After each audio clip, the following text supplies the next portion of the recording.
Job कर रहे हैं।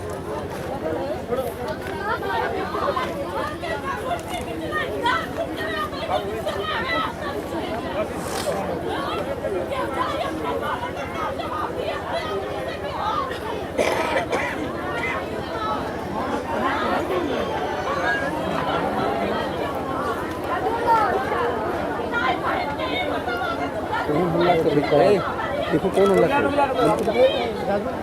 खिंचा गया।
चलो चलो जल्दी चलो।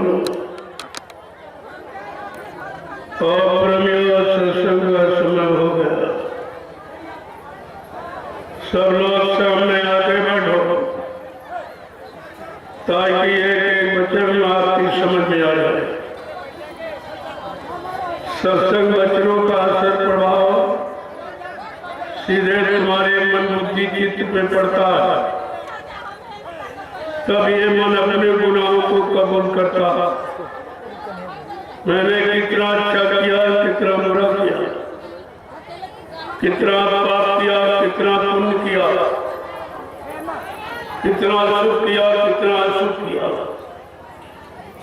वैसे शैतान मन किसी से मानने वाला नहीं। बड़े बड़े ऋषि मुनि योगी महात्मा ब्रह्मचारी हार गए इस मन से। इस मन को कंट्रोल नियंत्रण में नहीं कर पाया। जब संत महापुरुष कलयुग में आए दोनों इशारा करके बताया कि तुम्हारा इस संसार में कोई बैरी नहीं, कोई दुश्मन नहीं है, असली दुश्मन तुम्हारा मन है।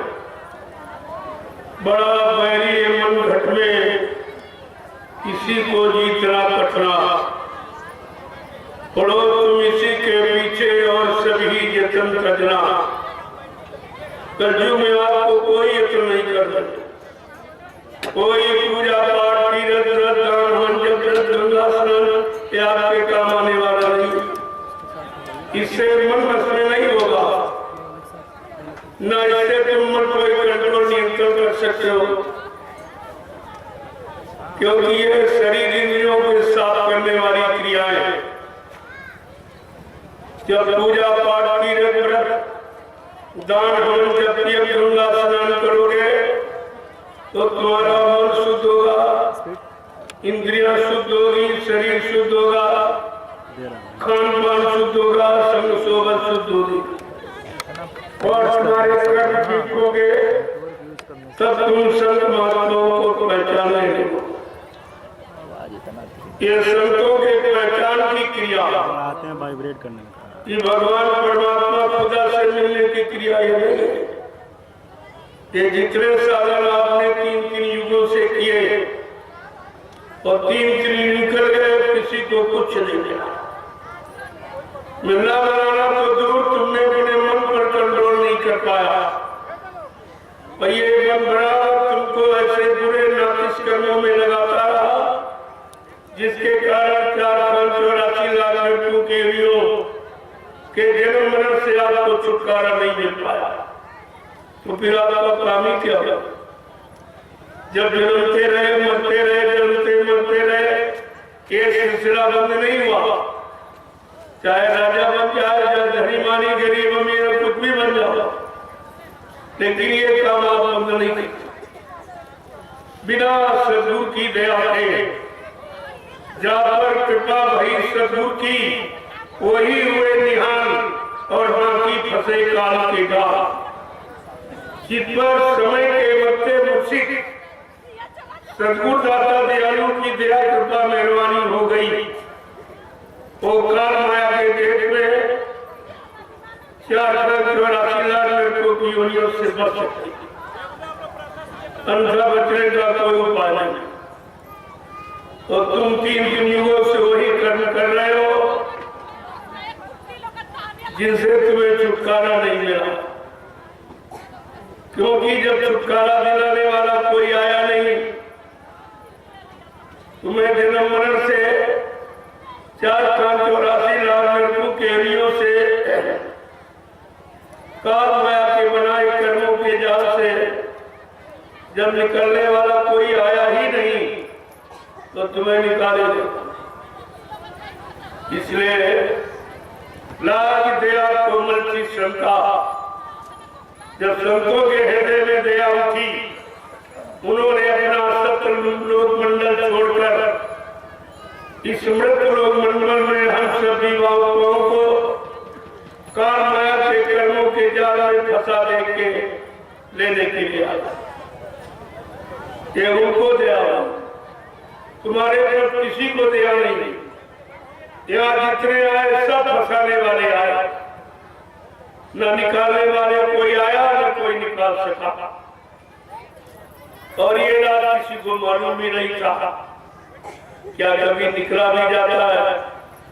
क्या निकलने की कोई युक्ति हो सकती है? ये जानकारी किसी के पास। जब संत महापुरुष आए, उन्होंने एक संकेत किया, गिरी बदरिया पाप की बरस रहे अंगार। इसका बड़ा अजीबोगरीब अर्थ है कि चारों तरफ काल माया ने यानी पाप के बादलों से ढक दिया सारे माहौल वातावरण। पाप कर्म कौन है? जो तुम्हें निकलने न दे, फंसा के रखे। और दोनों ही पाप तो पाप है, लेकिन पुण्य पाप का पाप है जिससे तुम कभी नहीं निकल पाओ। और दोनों फंसाने वाले जा रहे हैं। दोनों काले जीवों को फंसाने के लिए दो बेड़ियां बनाई, एक लोहे की एक सोने की। पाप लोहे की बेड़ी, पुण्य सोने की बेड़ी। लेकिन बेड़ी दोनों आपको बांधेंगी, खलेगी, और आज तक आपको पुण्य से छुटकारा दिलाने के लिए कोई नहीं दिया, क्योंकि पुण्य को अच्छा बताया। ये तो संत महापुरुषों ने बताया कि पाप से तो तुम्हें घृणा हो सकती, लेकिन पुण्य से आपको घृणा नहीं होगी, क्योंकि पुण्य को किसी ने बुरा बताया ही नहीं। पुण्य की जानकारी आपको नहीं। हाँ, भगवान कृष्ण ने इशारा किया था, जब उनका काम हो गया, परिवर्तन के लिए आए थे, धर्म की स्थापना, दुष्टों के संहार और भक्तों की मदद का ये काम था उनका। जीवात्मा को जगाना, परमात्मा से मिलाना ये काम नहीं था। पाप कर्मों में माफी दिलाना ये भी काम नहीं था। जन्म मरण से छुटकारा दिलाना ये भी काम उनका नहीं था। जब कृष्ण का काम हो गया कि दुष्टों का संहार और भक्तों की मदद और धर्म की स्थापना, बात ये ठीक था। जब वो यहाँ से चलने लगे, भाई कि मैं जिस काम के लिए आया था मेरा काम हो गया, तो ऐसे नहीं चुपके से, जैसे आपने हल्ला मचा दिया बाबा से चुपके से चले गए, किसी को नहीं बताया। ऐसे नहीं, उन्होंने प्रचार कराया, कहा मैं अपने परम धाम को जा रहा हूँ, मेरा अमृतलोक मंडल में आने का काम पूरा हो गया। जिस काम के लिए मुझे भेजा गया, मैंने वो अपना काम गुरु की मदद से सब पूरा कर दिया। गुरु की मदद से, ऐसे वो भी नहीं कर पाए। गुरु संदीपन की मदद से कहा मेरा काम हो गया, उनकी दया हो गई, गुरु की दया मिल गई, जो मुझे काम मिला था वो पूरा हो गया। जब चलने लगे तो उनके भी मित्र उद्धव जी थी। जब उन्होंने कहा मैं अपने परम धाम को जा रहा हूँ, उद्धव जी ने कहा भगवान क्या तुम्हारा परम धाम और कहीं है? करे उद्धव, एक तो मृत्युलोक है, यहाँ जो मानव चोला धारण करेगा उसको मानव शरीर छोड़ के जाना पड़ेगा। हाँ, ये है जो काम करने आया वो अपना काम, अपना परम, अपने वादों को पूरा करके ही जाए। अच्छे तो कहा मेरा तो काम हो गया, अब मैं अपने परम धाम को जाऊंगा। उद्धव जी ने कहा कि हमको भी अपने परम धाम ले चले। कहा ये देश काम का मुझे अधिकार नहीं, मुझको जो काम दिया गया उसके अलावा मैं कुछ नहीं कर सकता। धर्म की स्थापना का, दुष्टों के संहार का और भक्तों की मदद सहयोग का। लेकिन ये जीवात्मा को जगाना और उसको घर पहुंचाना ये काम, ये जब कलयुग में संत पधारेंगे, कहा उद्धव मैं तुम्हें युक्ति बता सकता हूं, लेकिन ले नहीं जा सकता तुम्हारी आत्मा को, क्योंकि ये मुझको अधिकार नहीं है। कहा उद्धव जाओ बद्रिका आश्रम, तब जब ज्योतिर्निष्ठ ब्रह्मनिष्ठ कोई संत महापुरुष धरती पर आएंगे, वो नाम को जगाएंगे और नाम को सिद्ध करेंगे और नाम की साधना कराएंगे। जब तुम नाम की साधना करोगे तो पाप उन दोनों से तुम्हें छुटकारा मिल जाएगा, तब ये काल माया करके छूटेंगे, ऐसे नहीं जा सकते। कहा पाप पुण्य जब दो नासे उद्धव वो हमरे कुलवासी, कहा हमारे गोलोक परम धाम वही जा सकेगा जो पाप उन दोनों से छुटकारा पा गया। देखो पाप उन बगैर छोड़े कृष्ण के धाम भी कोई नहीं जा सकता। ये तो बीच का लोक है गोलोक, सतलोक तो बहुत ऊपर है, जहाँ की जीवात्मा है। तो जीवात्मा के लोग जाने के लिए पाप तो बिल्कुल ही काम नहीं है। इसको एकदम छोड़ना पड़ेगा। और ये जीव की बस की बात है। जब पाप तुम नहीं छोड़ पा रहे, इतना फंस गए हो, तो पुण्य कैसे छोड़ो?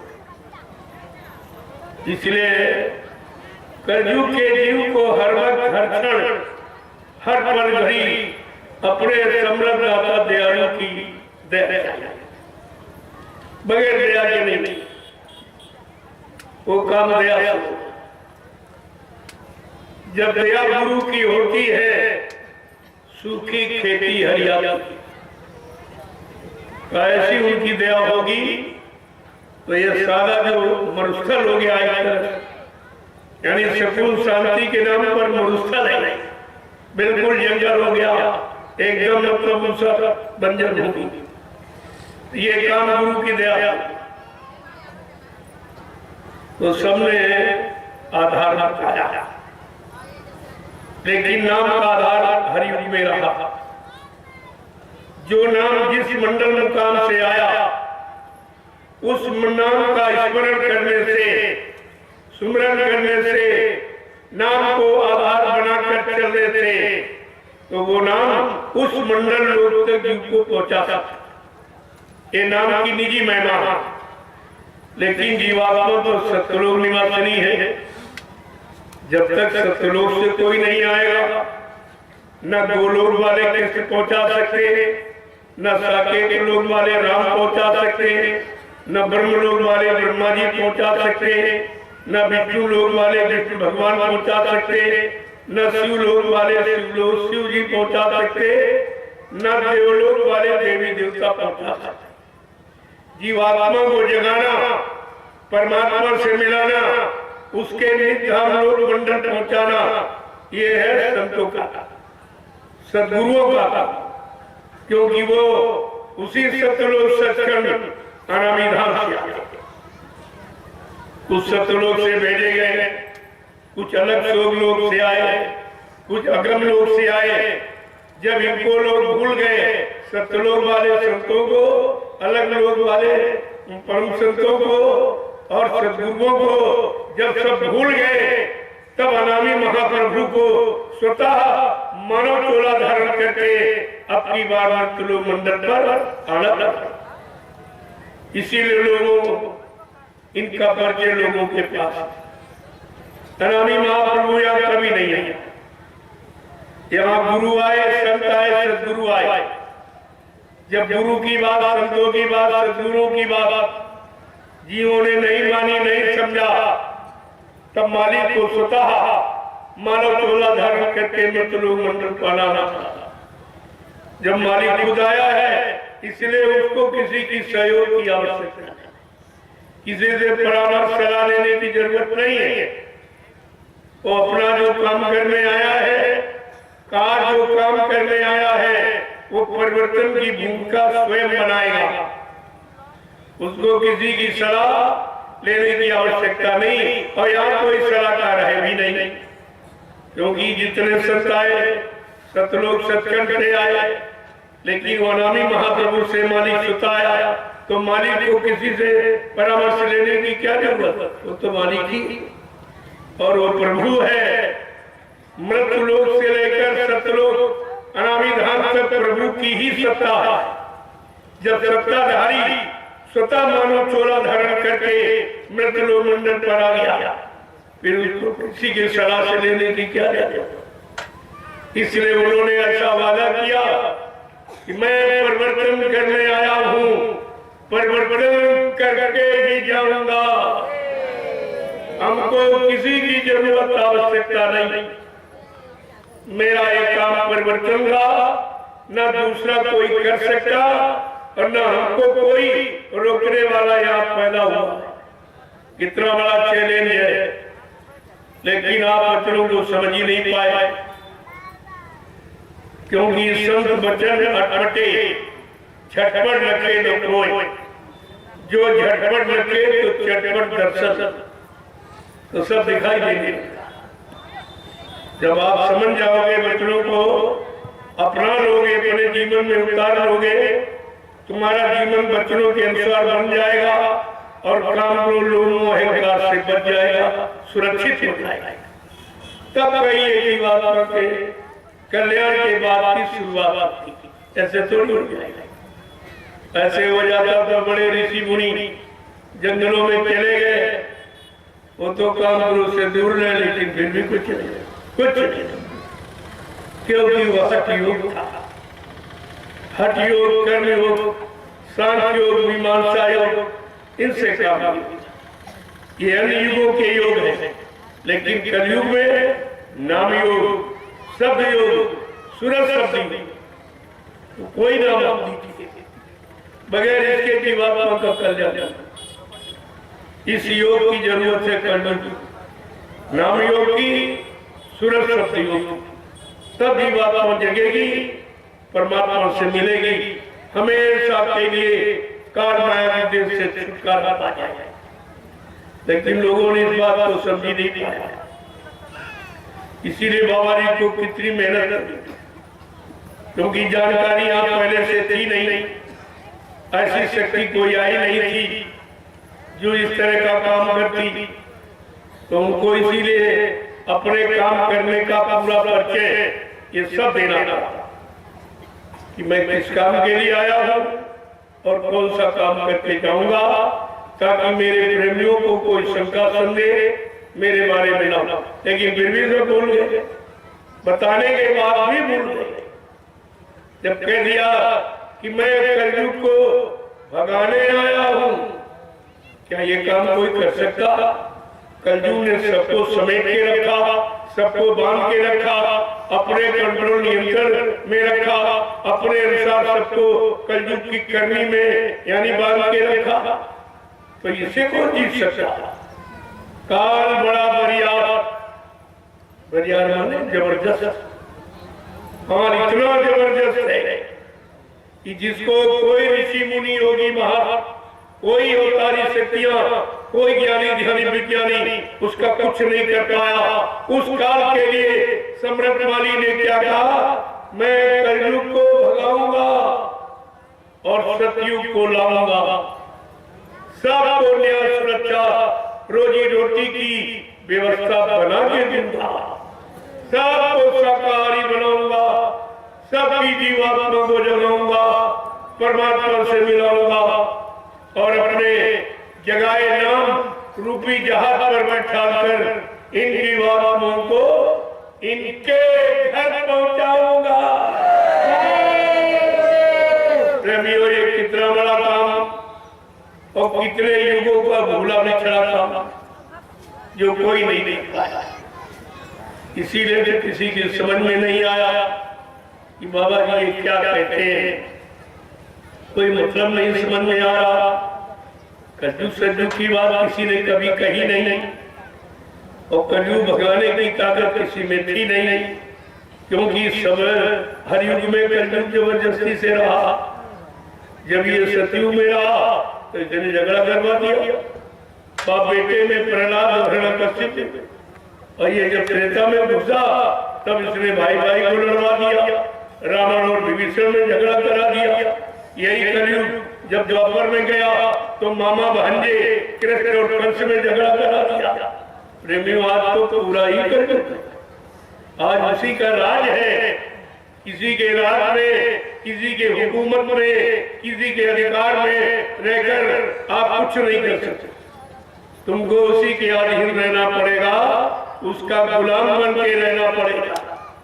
लेकिन आज जो सच्ची गुलामी से मुक्त कराने आए, सच्ची आजादी देने आए, जिसको कोई नहीं समझ रहा, ये बर्बादी को आजादी कहते रहे, वो बर्बाद हो गए। लेकिन नहीं, वो आजादी सम्मुख जीव होए मोय जमही, जन्म कोटि अज्ञासो तबहि।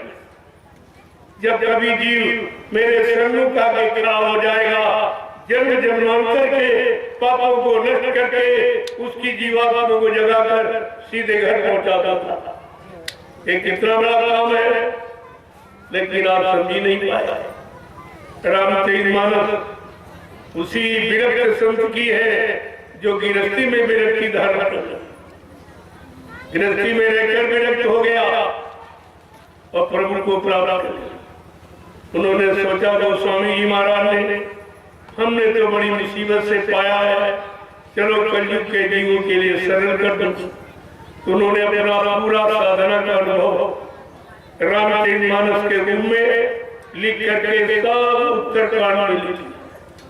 कहा ये उत्तरकांड तुम्हारे जीवन के समस्त प्रश्नों का उत्तर और तुम्हारे मानव जीवन की जितनी समस्याएं उन सबका यह समाधान है। ऐसा ये उत्तरकांड, लेकिन वो तो आपने पढ़ा नहीं। कोई सुंदरकांड का पाठ करना, अरे सुंदरकांड जो तुम्हारे कर्म कांड अच्छे सुंदर होंगे तब सुंदरकांड का काम करेंगे।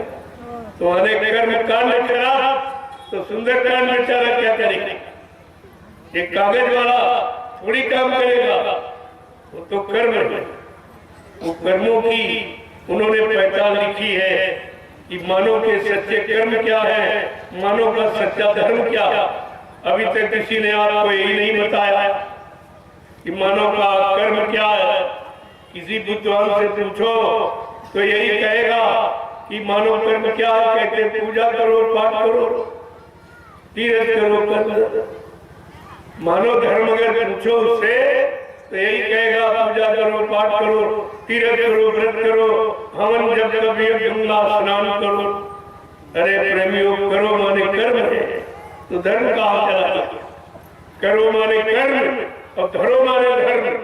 जो सच्चा और अच्छा, नेक और भला बनाने वाला, चरित्रवान बनाने वाला कर्म, यानी जो व्यवस्था को पनपाता है उसे धर्म। धर्म माने व्यवस्था।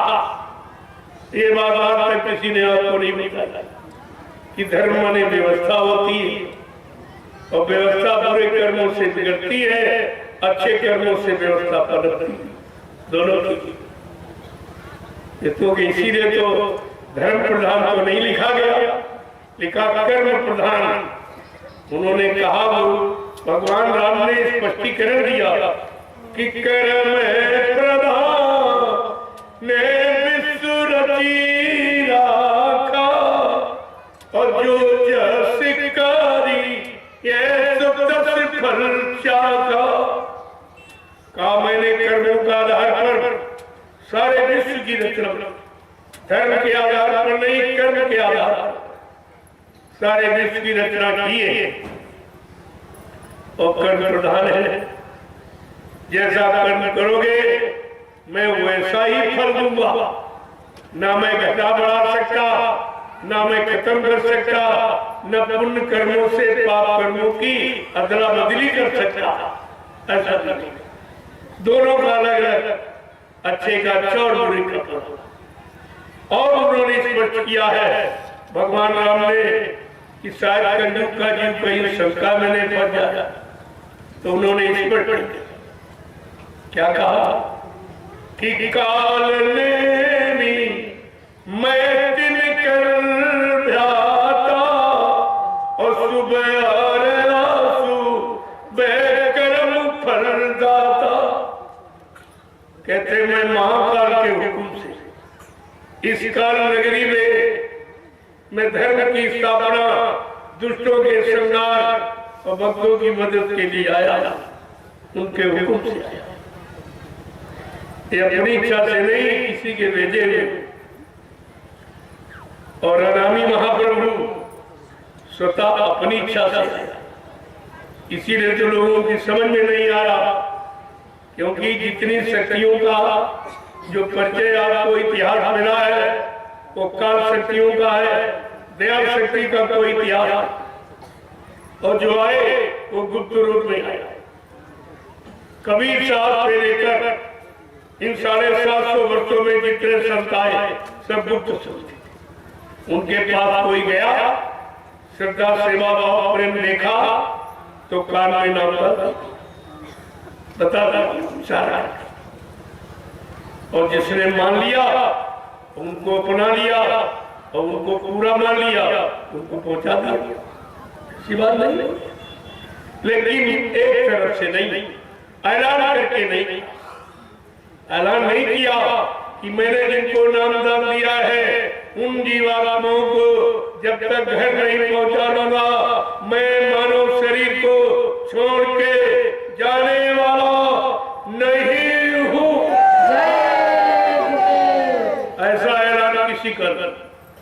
ये समृद्ध मालिक का ऐलान है और आपको इस ऐलान को समझना चाहिए। और ये कोई नहीं समझ रहा, जैसे किसी को सुनाई ही नहीं देता, बिल्कुल इसके बारे में कोई चर्चा नहीं। असली ऐलान, ऐसी असली इंकलाब यही जो हमको इधर से भी मुक्त, उधर से दोनों तरफ से मुक्त कर देंगे। यहाँ आना ही न पड़े जन्म मरण के चक्कर में, ये सच्ची आजादी है। लेकिन ये भी महापुरुषों ने, गोस्वामी महाराज ने कहा, अगर बाई चांस किसी महापुरुष ने तुम्हारे पर दया कर दी और तुम्हें नाम कीर्ति नामदान दे दिया, लेकिन काल तो पीछे पड़ा, वो तुम्हें निकलने नहीं देंगे। गोस्वामी महाराज ने उसका भी इशारा किया, काल की पूरी काट बताई है कि तुम काल से कैसे बचोगे और कहां कहां वो अटकले और बाधाएं लगा सकता या डाल सकता, ये सब जानता। क्या लिखा हो कि चोरन थी जानी खगड़ाया और बिघरे के करे तब माया। अगर संत महापुरुषों की दया से तुमको नाम की युक्ति मिल गई तो जड़ चेतन से छुटकारा दिलाने वाली है, तो माया तमाम प्रपंच दिखाएगी, तमाम अटकलें लगाएगी, तरह तरह की बाधाएं डालेगी। और आगे क्या कह रहे कि चोरन थी पाए जो कोई और तब हाजी वे किरदार होई। जब तक किसी को जड़ चेतन की जो गांठ लगा दी काल माया ने मिलकर और भोगों का छीटा मार दिया, जैसे रस्सी में गांठ लगा दो, पानी से भिगो दो तो बहुत मजबूत हो जाता, फिर आप खोल नहीं सकते। ऐसे उसमें जड़ चेतन की गांठ लगाकर और भोगों का छीटा मार दिया। अब इतनी मजबूत हो गई कि जीव के बस की बात नहीं कि उसे तोड़ सके। फिर आगे समझा के कह रहे गोस्वामी महाराज, चिंता मत करना, मैं सारी बाधाएं अटकलें काल की बताऊंगा कि माया तुम्हें कहां कहां अटका सकती, भटका सकती, भरमा सकती, फंसा सकती, ये सब है। क्या कहते हैं कि रीति सीधी बहु प्रेम भाई और बुद्धयन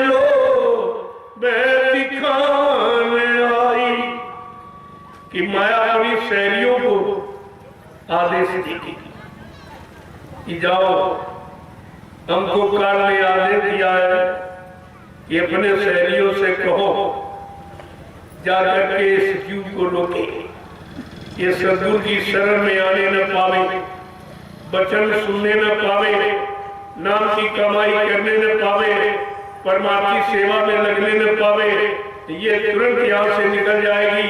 अगर सारी जीवा उन्होंने ये भेद दे दिया, ये सब सिखा दिया परमार्थी क्रिया, तो सारा देश मेरा खाली हो जाएगा, मैं किस पर यानी अधिकार करूंगा, हमारा राज्य खत्म हो जाएगा। इसलिए वो आदेश देता।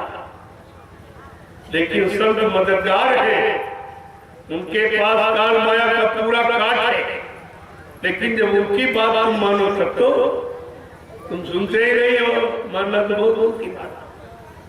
क्या कह रहे हैं कि रीति सीधी बहु प्रेम भाई और बुद्धयनो बैदिकान आई कि कर बल चल कर जाए समीपा और चल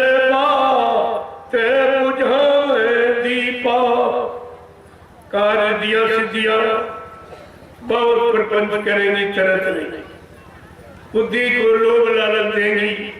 अरे भाई तू क्या चाची को राजा बना दूं, धनी मानी माना दूं, यानी मतलब पदाधिकारी बना दूं, लेकिन तुम जाने की बात क्यों? हमारे देश में रहो, हम सब तरह की फैसिलिटी अवेलेबल करा दूंगी, सुविधाएं दे दूंगी।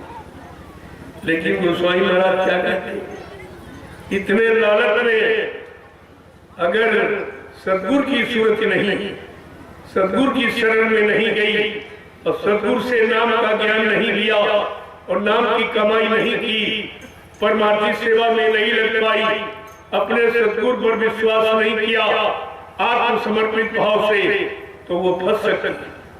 लेकिन कौन सूरत नहीं फंसेगी कि वो ये बूथी जो परम सयानी और तीन तन चीता वह नहीं जानी। अगर बुद्धि में सियानापन, निरंतर पहचान, सूझबूझ आ गई, सदगुरु के सत्संग वचनों को सुनकर, उन वचनों पर चलकर, उन वचनों को अपने जीवन का आधार बनाकर कहीं सद्बुद्धि प्राप्त कर ली है, तो वो उधर देखेगी कि माया के प्रपंच की तरफ, लोग लालच देने की तरफ देखेगी नहीं। वो जानती है ये गिराने वाले साधन, ये फंसाने वाले साधन, ये अटकाने वाले साधन, जो काम है, क्रोध है, लोभ है, मोह है, अहंकार, ये बड़े बड़े विकट जाल है। इन्हीं जाल में सबको फंसा के रखा, निकलने किसी को नहीं दिया काल ने। तो ये कलयुग का जीव बेचारा तो वैसे भी कमजोर है, इसके बाद कोई शक्ति नहीं, कोई ताकत, कोई अपना ज्ञान नहीं, कोई बुद्धि नहीं, ये तो बेचारे फंसे फंसाए ही है, इनको पासना भी नहीं पड़ेगा। लेकिन ये निकलेंगी कैसे? कहना इन्हीं जीवों के लिए समर्थ सद्गुरुदाता दयालु ने अपना अनामी धाम छोड़कर इन कमजोर जीवों के लिए सहायता मदद देने के लिए आए। और उन्होंने वादा किया कि मैं तुमको तुम्हारे घर पहुंचा के ही मानूंगा, मैं ऐसे जाने वाला नहीं हूं। कहा मुझे इस मृत लोक मंडल में काल का कोई सामान न मुझे मार सकता, न मुझे कोई धोखा दे सकता, न मुझे कोई धन दौलत सामान से खरीद सकता। मैं अपना काम करने आया हूं और काम करके ही जाऊंगा, बिल्कुल निश्चित। ऐसा अनामी महाप्रभु हमारे आपके लिए, हम सब गंदे पापी जीवों के लिए अपना सुखमय आनंद में, चैतन्य प्रकाश में देह छोड़ करके हमारी आपकी जीवात्मा पर दर्द उनको आया और उसका हित करने के लिए आया। और इसलिए अपना परिचय दिया, क्योंकि ऐसा कभी आया नहीं था, इसलिए परिचय देना कि हम आए वही देश से जहां तुम्हारा रहम तुम सबको घर पहुंचाना एक हमारा काम।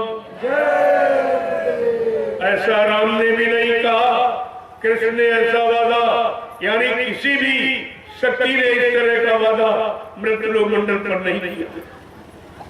ये सृष्टि के प्रथम महापुरुष जिन्होंने अनोखा वादा किया। लेकिन हम आप अपने परम हितैषी, परम सुचिंतक रहबर रहनुमा को पहचान ही नहीं पाया, उनको अपना बना नहीं पाया, अपना कोई काम नहीं करा पाया। तो हमारा तो कितना बड़ा हम सब जीवों का दुर्भाग्य है कि सब कुछ मिला लेकिन हम कुछ ले नहीं पाए, कुछ काम नहीं कर पाए। शंका संदेह भूल भ्रम ने ये भी काल का सामान है, उसने ऐसा यानी मतलब डाला। काल ने क्या किया? कहा कि सत्संग में आके कियो झमेला, ऐसा झमेला उसने कर दिया कि सब जीवों को सदगुरु की शरण से अलग उठा देते। सब बेचारे भाग गए, नहीं पहचान पाए कि जहां से हमें सदगुरु दाता दयालु ने सत्संग सुना के, सेवा में लगा के, सुमरन भजन सिखा करके जिस सतपथ के रास्ते पर लाके खड़ा किया, आज हम अपने उस सच्चे रास्ते पर जो सतलोक अखंड यानी अनामी धाम जाने वाली जो सड़क, जो रास्ता है, उसी सड़क रास्ते पर खड़ा किया, लेकिन हम खड़े नहीं रहे, हमारी मंजिल छूट गई। हम दिनों दिन अपनी शत्रुओं की मंजिल से अलग होते चले जा रहे हैं।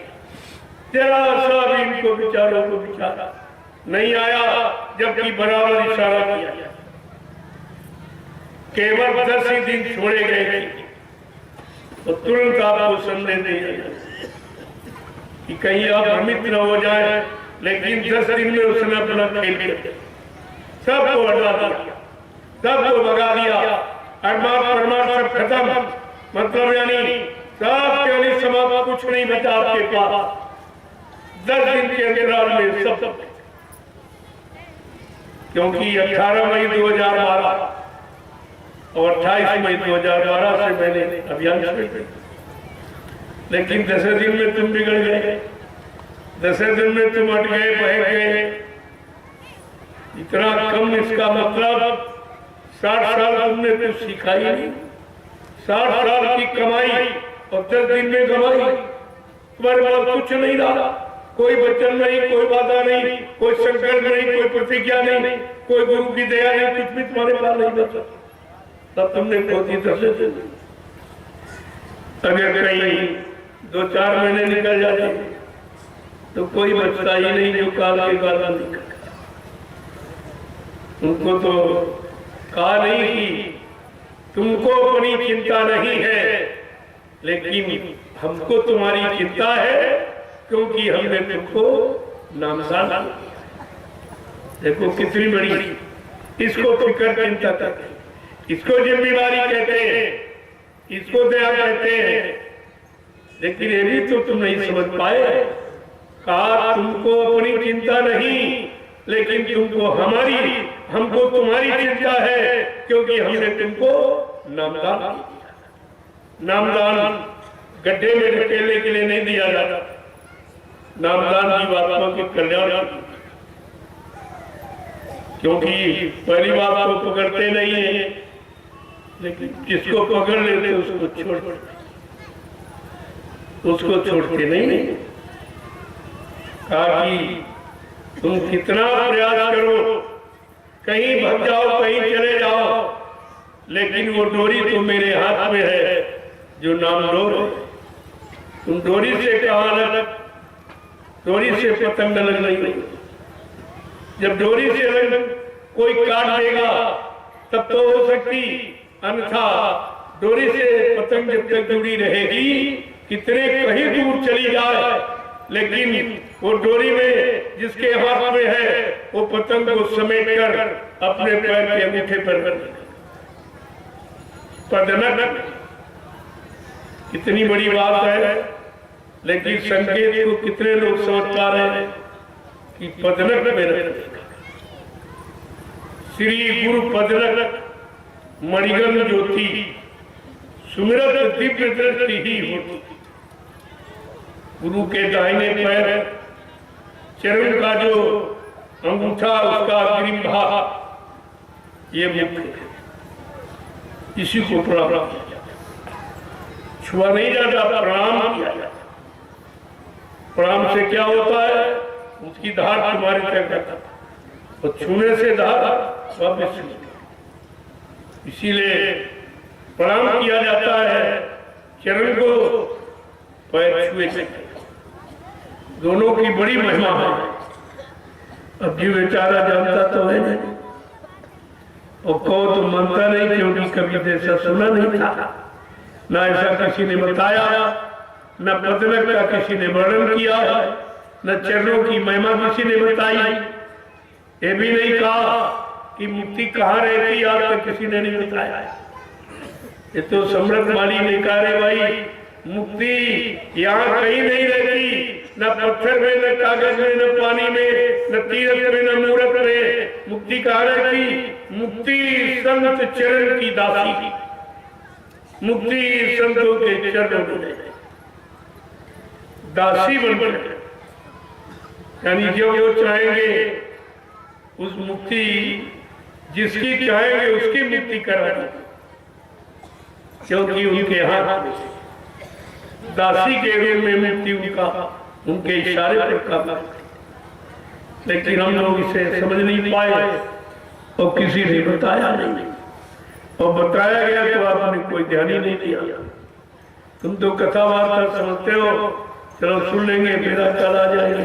ऐसे ऐसे कितना जीवन निकाल दिया, एक ही शब्द आपकी समझ में नहीं आया और बार बार दोहराया जा रहा, बार बार वही। अरे भाई पाठ क्यों दोहराया? जब तक पाठ याद नहीं होगा अगला नहीं पढ़ाया जाएगा, उसी को बार बार रटाया जाएगा। जब एक पाठ याद कर लोगे तब दूसरा पाठ आपको पढ़ाया जाएगा। ये पहला पाठ नहीं याद है कि शरीर किराए का मकान है और रहते रहते अपना काम बना लो, बस इतना ही सत्संग है, इसके अलावा कोई सत्संग नहीं। यही न तुमने किराए का मकान माना आज तक, इसी जड़ नश्वर शरीर को जो तुम्हारा नहीं रोज देखते हो, तुम्हारे यानी परिवार से, गांव से, मोहल्ले से, घर से कितने लोग चले गए, यही पड़ा क्या चला गया, कौन निकल गया? कहते कोई निकल गया, कौन निकल गया भाई? ना आँख कटी निकली, न कान कटा, न हाथ पैर कटे, न जमान कटी, निकल कौन गया? अल्लाह जो बोलता था वो निकल। बोलने वाला कौन था? जीवा।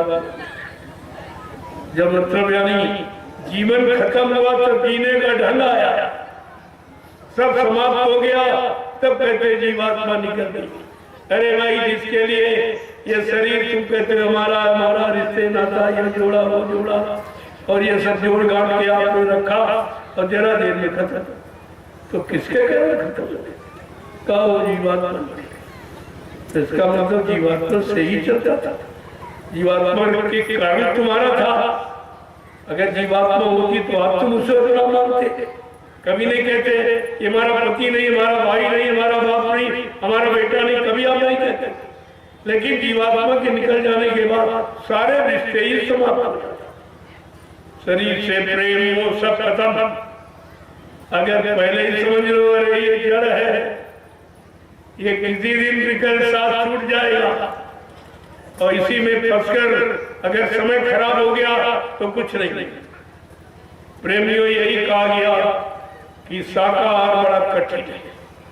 अभी तो मोटा मोटा बताया जा रहा कि मांस का आहार मत करो, मुर्दा मांस, लेकिन क्या जिंदा मांस छोड़ सकोगे? जिंदे मांस तो सभी बसे थे। अरे शरीर तो मांस का रचा है, इसी मांसाहार में रात दिन फंसे हो, और ये आहार कभी बंदे नहीं होता, कभी तृप्त नहीं होता। ये सबसे बड़ा मांसाहार तो यही। लेकिन पहले आप मोटा मोटा समझाएंगे, आपको छुड़ाएंगे, धीरे धीरे फिर ये महीन वाला भी छोड़ दो, ये भी आपकी समझ में आ जाए। लेकिन शाकाहार का क्षेत्रफल बहुत विस्तृत, शाकाहार में कोई चीज नहीं बाकी नहीं जो शामिल नहीं, सारी चीज इसी के अंतर्गत है और सब इसी से बनी है और इसी से निकली। इसीलिए संत महापुरुषों ने ये मेन पॉइंट पकड़ा, मेन स्विच है। ये स्विच अगर ऑन करना आ जाए तो फिर कहने क्या, सारा काम आपका हो गया, सब चीज आपके पास आ जाएगी। लेकिन धीरे धीरे धीरे धीरे आप पर बोझा डाला जा रहा। पहले आप मुर्दा मांस खाना बंद करें, मुर्दे मांस से हटे, दूर हटे, ये गंदगी है। जब मुर्दा मांस की गंदगी नहीं समझ में आई और सब अपना रहे हैं और बड़े चाव से खा रहे हैं, तो जिंदा मांस कौन छोड़ देगा?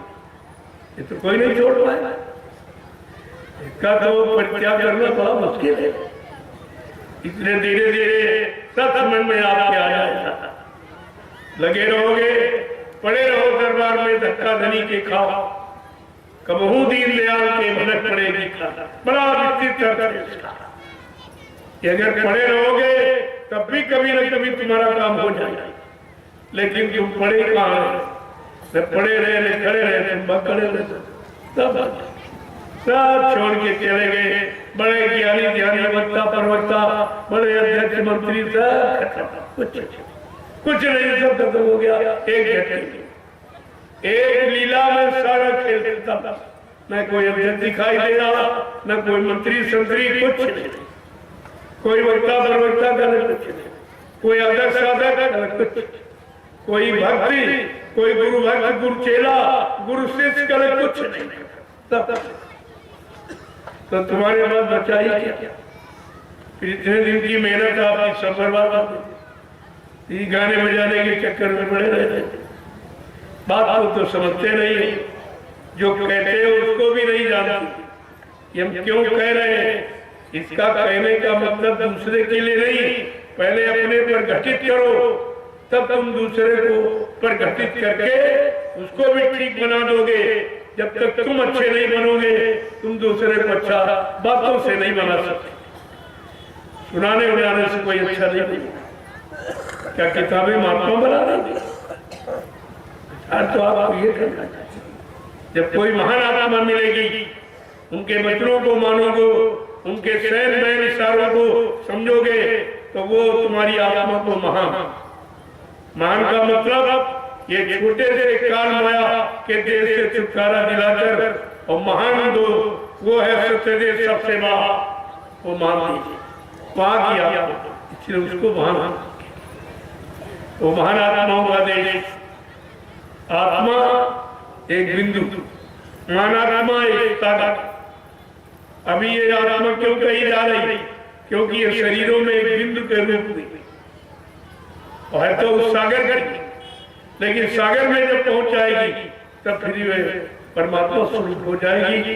इसका एक छोटा सा जो आप देख रहे हो बिंदु खत्म, जैसे और समझ लो समझाने के लिए, जैसे गंगा की बूंद आप ले आओ, हथेली पर रखे हो, ये कहोगे गंगा की बूंद, तो लोग कहे भाई गंगा की बूंद तो गंगा में चली जाए, कल भाई ये जा नहीं सकती क्योंकि अलग दूरी बढ़ गई इसकी अलग। हाँ एक तरीका है, गंगा नहाने वाला अगर उसको बूंद दे दे और वो जाके गंगा में डाल देगी तो बूंद गंगा ही, फिर आज डाली बूंद कोई निकाल नहीं सकता, वो गंगा ही हो जाएगी। इसी तरह आज जीवात्मा ये मनुष्य शरीरों में अलग अलग है, इतने हम जीवात्मा कह रहे हैं, और जिस दिन ये शरीर से निकाल कर और इसको परमात्मा से इसका संबंध कर दिया जाएगा तो ये जीवात्मा परमात्मा स्वरूप हो जाएगा, फिर इसका ये अस्तित्व समाप्त, ये छोटापन जो है ये खत्म। इन सब बातों की जानकारी का नाम है सत्संग। इसे ये तो आपको कोई बताता था, क्योंकि कोई जानते नहीं तो बताएगा, तो जिसने जाना वही जना देगा, जिसने पाया वो मिला देगा, बाकी इधर उधर से कुछ काम होने वाला नहीं। और तुमने इस बात की जानकारी की नहीं कि भाई जानकार कौन है, जानकार की क्या पहचान है, मिलाने वाला कौन है, मिलाने वाली की क्या पहचान है। अगर ये पहचान सब तुम्हारे पास हो जाए तो तुमको परमात्मा से जीवात्मा को मिलाने में कितनी देर है? तो चल एक पर घड़ी का भी चल, इधर से निकली इधर से, उसकी चाल इतनी है यहाँ कोई उसकी तुलना नहीं की जा सकती, क्योंकि देखने में इतनी छोटी दिखाई नहीं देती और चलने में इतनी तेज है कि उसकी कोई बराबरी नहीं की। जैसे निकली रही शरीर से और फट, इन शरीरों में जाना होता फट उसको डालना, इधर से उधर उधर से उधर, यही ये पूरा चक्र है, यही चक्र चलता रहता। हम लोग समझ नहीं पाते। आज प्रेमियों सत्संग का पहला, कल से मैं सत्संग प्रारंभ करूंगा। आज तो भी बहुत से लोग आ रहे हैं, थोड़ा सा आपको परिचय दे दिया जो आपने कभी सुना नहीं था, वो आपको इशारा करके बता। इसी तरह से सत्संग बहुत विशाल है, लेकिन अभी किसको सुनाया है? कोई सुनने वाला नहीं, न सुनने वाला, न लेने वाला, न समझने वाला, न करने वाला। ये किसको दे दिया? इसलिए धीरे धीरे तुम्हारे में आदत डाली वचनों को सुनने की, मन को पकड़ने की धीरे धीरे धीरे धीरे आदत डाला जाता है। यही आदत एक दिन इबादत करा देगी, मिला देगी। लेकिन अगर आदत ही बंद कर दे तो फिर कुछ नहीं होगा, चाहे बुरे कर्म की हो चाहे अच्छे कर्म की। आदत इंसान को मजबूर करती है। ऐसे बुरे कर्म की आदत मजबूर करती है, ऐसे अच्छा काम शुरू कर दो बगैर उसके भी चैन आपको नहीं, क्योंकि ये शरीर है आदती। और आदत के बारे में जानना समझना ये बहुत जरूरी है कि हमें शरीर को, तन को, मन को, इंद्रियों को, चित्त को, बुद्धि को कैसे काम में लगाना और किन कामों से अलग रखना। अगर यही निर्णय ले ले तब भी आपका काम हो सकता। लेकिन अभी तक आपने यही निर्णय नहीं ले पाया कि इस मन को कहाँ लगाना है। लिखा तो है मन राखो जहाँ कृपा निधाना, मन को वहां रखो जहाँ दया के धाम निधान निधान सदगुरु दाता, उनको बना मन सौंप दो, उनको दे दो, वो अपना ठीक करे। अगर तुम्हारे बस का नहीं है तो आप जो है उनको दे देते, उनका काम है ठीक करने का। लेकिन फिर ये मत पूछो कितना ढक हुआ, कितना रह गया, कितना भी नहीं हुआ। एक महात्मा जी थे, उनके यहाँ लोग जाया करते थे, अपना चर्चा सुनाते रहते। एक दिन एक पहुंचा तो सुनने के बाद कहता कि महाराज ये बताओ भगवान कितनी जल्दी मिलेंगे। अच्छा, कल से आना। दूसरे दिन पहुंचा कल, हर दिन नहीं ठीक है। तीसरे दिन पहुंचा बताइए। तब तक उनके यहाँ एक पुराना चिमटा था, बहुत पुराना, इतनी जंग लगी थी उसमें कि उसका रंग ही नहीं दिखाई देता। तो कहा वो चिमटा उठा कर उसको साफ, जब ये साफ हो जाएगा बस उसी दिन तुमको भगवान बन जाए। अब वो खूब जोर लगा रहा सफाई करने में, 1 महीने 2 महीने 3 महीने 4 महीने 6 महीने साल निकल गए। कहा भगवान नहीं मिला, कल अभी साफे नहीं। अब वो इतनी ज्यादा जंग लगी थी, कई वर्ष निकल गए, लेकिन उसका ध्यान नहीं। देखो ध्यान लगाने का तरीका, उसका ध्यान लगा दिया कि इसी को साफ होगा और इसी से तुम्हारा काम, उसी में जुटा रहा। साफ करना, भगवान से मिलना, भगवान से मिलना, भगवान का दर्शन करना, भगवान मिलेगा, भगवान मिलेगा, इसी में जुटा पड़ा। और ये अंदर अंदर कह रहा है, धीरे धीरे धीरे धीरे उसकी समझ में आता। समझ के अंतर में प्रेरणा देने वाले तो वही है, उसको प्रेरणा भाई जब तक ये साफ नहीं होगा तब तक भगवान मिलेगा नहीं। फिर एक दिन पूछ लिया, महाराज चिंता आपने क्यों पकड़ा? चलो तुम जड़ जीव थे, ये भी जड़ है, और जड़ जीव में ये कर्मों की जंग लगी। जब तक जंग कर्मों की जंग नहीं छूटेगी तब तक ये जड़ जीव चेतन रूप में नहीं आएगा।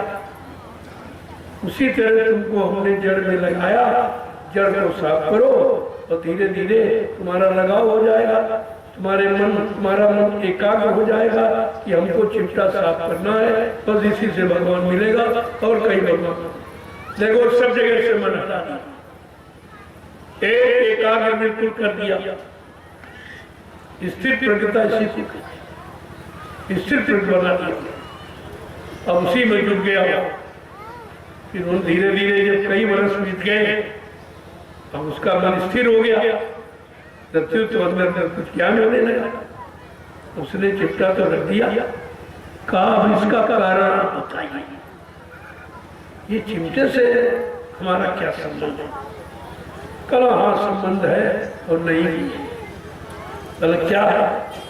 कल जैसे ये चिमटे की काई जंग लगी नहीं छूट रही तो भगवान नहीं मिल रहा, ऐसे अगर मन के में कर्मों की गंदगी लगी, जब तक ये नहीं छूटेगी तब तक भगवान का दर्शन नहीं। इस बात को बताने के लिए उन्होंने उसका पहले मन एकाग्र किया और जहां लगा तो वहीं लगाया और वहीं से धीरे धीरे धीरे धीरे समय यानी इतना क्रॉस कर दिया कि बिल्कुल उसका मन एकाग्र, अब कहीं नहीं जा रहा, केवल उसी में जुटा है। जब साफ हो जाएगा तब भगवान मिल जाएगा, जब साफ हो जाएगा तब भगवान मिल जाएगा, यही रट लग गई। और धीरे धीरे बात समझ में आ गई और महात्मा जी ने धीरे से बता दिया, जैसे चिमटे में जंग लगी है तो भगवान नहीं मिलेगा, ऐसे जब तक मन पर ये कर्मों बुरे कर्मों की जंग लगी, जब तक ये नहीं हटेगी तब तक निर्मल मन जब सो मोहि पावे और मोहि छिद्र कपट नहीं, तब ये बात सिद्ध हुई। तो महात्मा किस तरीके से कौन सा आपका काम, वो बहुत ज्यादा होते हैं, बहुत चतुर होशियार होते हैं, आपका काम किसी न किसी तरह से करा, वो केवल इंतजारी करते कि तुम जल्दबाजी में हो और जल्दी काम शैतान का और धीरज का रहना। तो धीरे धीरे में ये भी पता चलेगा ये टिकने वाला कि भगने वाला। जल्दबाज रुक नहीं, ये जल्दबाजी सब आए सब देखो भागे, कोई टिका गुरु दरबार। पता चल गया कि अभी कोई नाम का ग्राहक नहीं, ये नाम मणि ये कोई लेने वाला नाम मणि, ये नाम मणि ये मणियों जैसा हो जा रहा। तो स्वामी महाराज ने क्या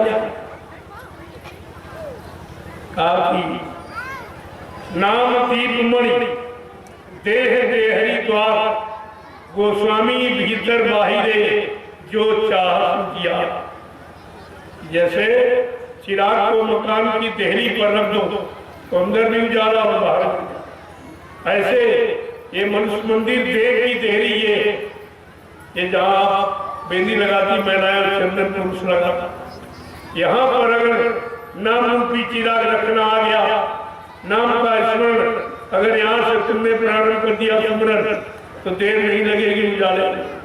और उजाला हुआ नहीं, अंधेरा खत्म हुआ नहीं, उजाले में सब चीज इधर की भी उधर की सब दिखाई, तब ये फंसा भी दिखाई देगा और निकलेंगे और कहाँ जाएंगे वो भी दिखाई देगा।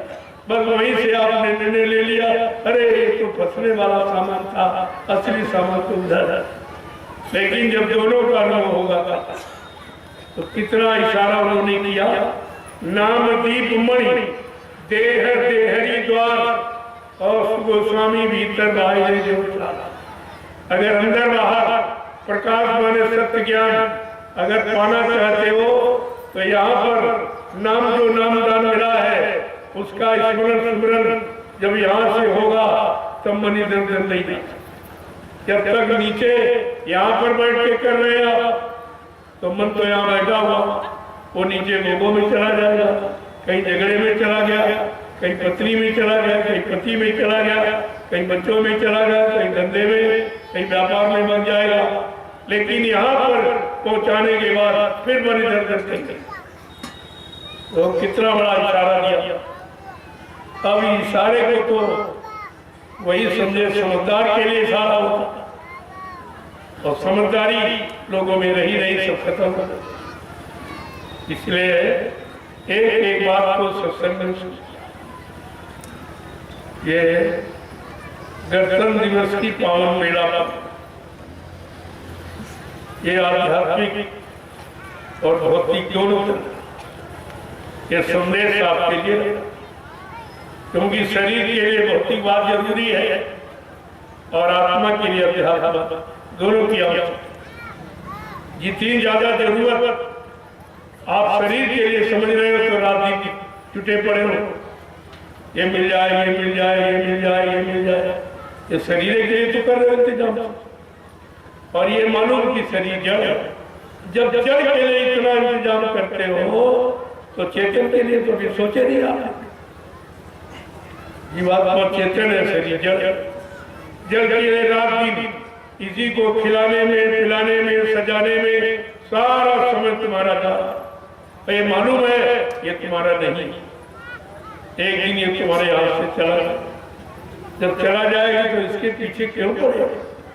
इसकी तृप्ति संतुष्टि के चक्कर में अपना अनमोल जीवन क्यों नष्ट करते हो जब ये तुम्हारा है ही नहीं? यही खेल है काला, वो फंसाए तुमको ऐसी जगह तो तुम्हारे है नहीं, ना वो काम तुम्हारा है ना वो नाम तुम्हारा है। ये तो भाई नाम तो एक बच्चे के लिए आपका रख दिया, नाम तो आपका कुछ है ही नहीं। अगर नाम होता, जब पैदा हुए तो नाम साथ लेके आया, नाम तो लेके आता है नहीं। जब वो जो सामान लेके नहीं आए वो तुम्हारा नहीं, तो नाम लेके नहीं आए तो नाम भी तुम्हारा नहीं। ये तो नकली शरीर था, पहचान के लिए माँ बाप ने रख दिया अपना, लेकिन तुम्हारा नाम, तुम्हारा क्या है? तुम्हारी जीवात्मा, जीवात्मा को तो नाम रखा नहीं, जीवात्मा तो आत्मा का अंश है, ये कह दिया गया। कहने का मतलब ये है, पहले तो समझना शब्द और शब्दार्थ, पहले शब्द समझो फिर शब्द का अर्थ समझो। इसका अर्थ क्या है? ये शब्द की रचना क्यों की गई है, और शब्द की रचना पर ये सारी रचना टिकी, सारे ब्रह्मांडों की रचना शब्द पर टिकी थी। और कहते कि और शब्द कभी समाप्त नहीं होता, इसलिए ये रचना कभी समाप्त नहीं होती। सब मर जाए, शब्द नहीं मरता। कलश सब कुछ यहाँ नष्ट हो सकता है, तन का, मन का, इंद्रियों का, चित्त का, बुद्धि का, ये सब मसाला खत्म हो सकता, लेकिन शब्द अजर है, क्योंकि शब्द आत्मा का आहार है। आत्मा अजर अमर अविनाशी है, तो उसका भोजन भी अजर अमर अविनाशी, वो भी कभी नहीं खत्म नहीं होता। तो ये सब बात के समझने का नाम ही तो सत्संग। जिस दिन तुम सत्य का संकल्प, उसी दिन ये सब तुम्हारा दुख, दर्द, मुसीबत, आपत्ति, काम, क्रोध, लोभ, मोह, अहंकार सब झगड़ा करता, सारी गंदगी समाप्त हो जाएगी। लेकिन सत्य का संग अभी है, अभी आते हो जाते हो, आते हो जाते हो। तुमने सत्य का भी एक पल घड़ी भी सत्संग नहीं की। अगर इतना कर दो तो लाभ तो कितना बड़ा। सत्संग का लाभ महापुरुषों ने कहा, कोई महीने, 2 महीने, 4 महीने, 10 साल नहीं, एक घड़ी, आधी घड़ी, आधी उमा पुनिया, आधी में भी आधी, तो थाई मित्रा बना। एक घड़ी, आधी घड़ी, आधी उमा पुनिया, गोस्वामी संगत साध की हरे कोट अपराध, इतना बड़ा लाभ है। लेकिन महिमा अभी तक संत वचनों की नहीं समझ में आई। तो कहने का मतलब ये है, अभी तो सत्संग केवल कानों तक पहुंच रहा है, मन में नहीं ठहरा, मन पकड़ नहीं रहा। जिस दिन मन पकड़ने लगेगा उसी दिन तुम्हारे अंदर ऑटोमेटिक परिवर्तन, और जिन्हें पकड़ा उनका परिवर्तन हो, उनको बिल्कुल निराशा हो गई, उदासीनता, दास हो गए वो संसार से, संसार की वस्तुओं से उदासीनता। अरे नहीं, तो बहुत दिन से प्रयोग कर रहे हैं, कुछ नहीं मिला, बहुत दिन से पैदा हो रहे हैं, हम इनके बाप बने, हमारे बाप बने, ये इनकी माँ बनी, इनके माँ, ये तो बड़ा सिलसिला पुराना। तो कहा रहे इसमें तो कुछ काम हुआ नहीं, ये जन्मते मरते और पैदा होते रहे, मरते रहे, ये तो सिलसिला कभी बंद नहीं होगा। और जब तक ये बंद नहीं होगा तब तक ये बात उनका करना नहीं होगा। अब चलो ये सिलसिला बंद कैसे हो, ये युक्ति किसके पास, जरा उनके पास चलो। संत मिलन सब जग सुख नाई, सबसे बड़ा सुख क्या है? संतों का मिलन।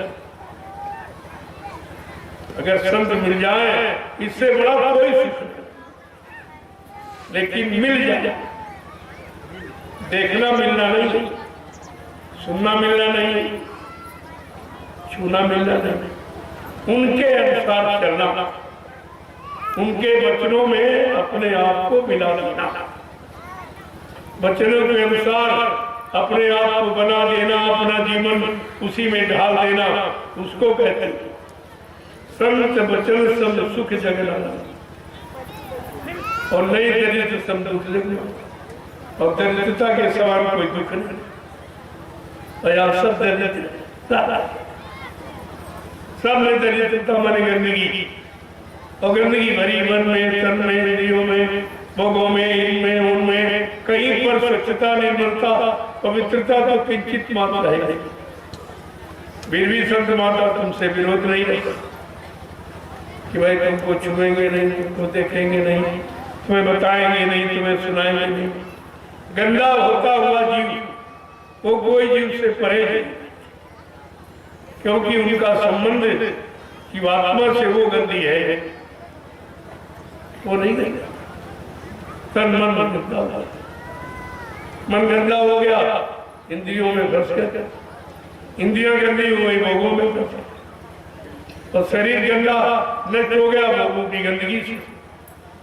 तो धीरे धीरे धीरे धीरे ये खराबी कैसे आई?